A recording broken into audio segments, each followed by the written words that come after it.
Here's my review for the second DLC for Sniper Elite 4. Now the first one was pretty good, and this new mission is now a night mission. And it has a wide variety of areas that you get to explore. You kind of start out a little bit in a countryside. Then you have a whole city that you can explore with like inside of buildings, pretty neat. And then you move further up and you go to, it's kind of like a castle-ish mansion that you can go and explore. And inside, there's a huge library. I mean, really tall bookcases.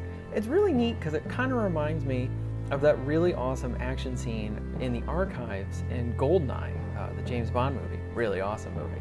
And I just like that it was kind of reminiscent of that. I know it's not exactly that, but it was kind of neat. And I like that it is a night mission. There's something extra sneaky about this. And since Sniper Elite 4 is kind of Splinter Cell during World War II with a lot of beanbag shooting, but anyway, I love it.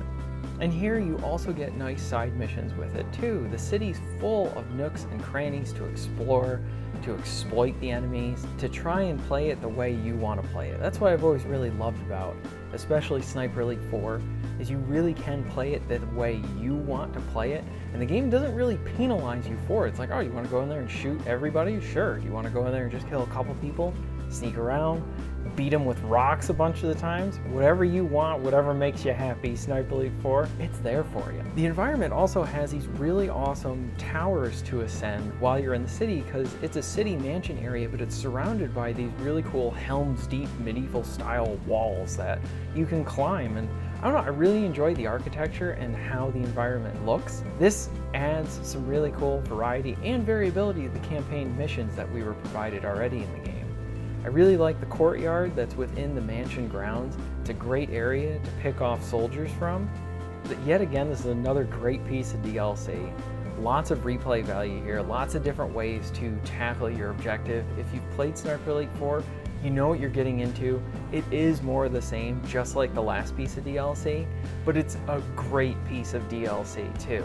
Because yes, it does take about an hour to complete, but you don't just complete a Sniper Elite mission once, like I've always said before. You don't do that. You complete it many times over. It's really awesome to see how differently environments can work. I haven't seen a game with this much different variability to it, and the want for me to go back and see how I can go through it differently than, say, Hitman Blood Money. It just has that really good, delightful experimentation to it.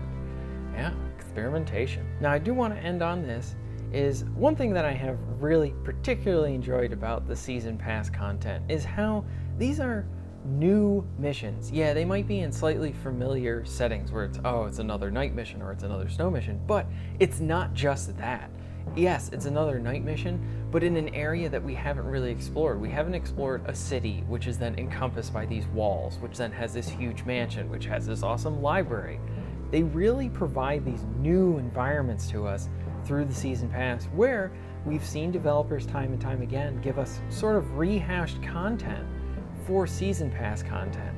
And I like how this stuff supplements the main campaign, and it feels like a great deal. Yet again, these guys did a great job, and I do want to commend them on it, and I really hope they're hard at work making Sniper Elite 5. I want to say thank you very much for watching. If you enjoyed the video, please hit that like button, helps my self-esteem, and if you want to see more content like this, please subscribe. I'll see you next time.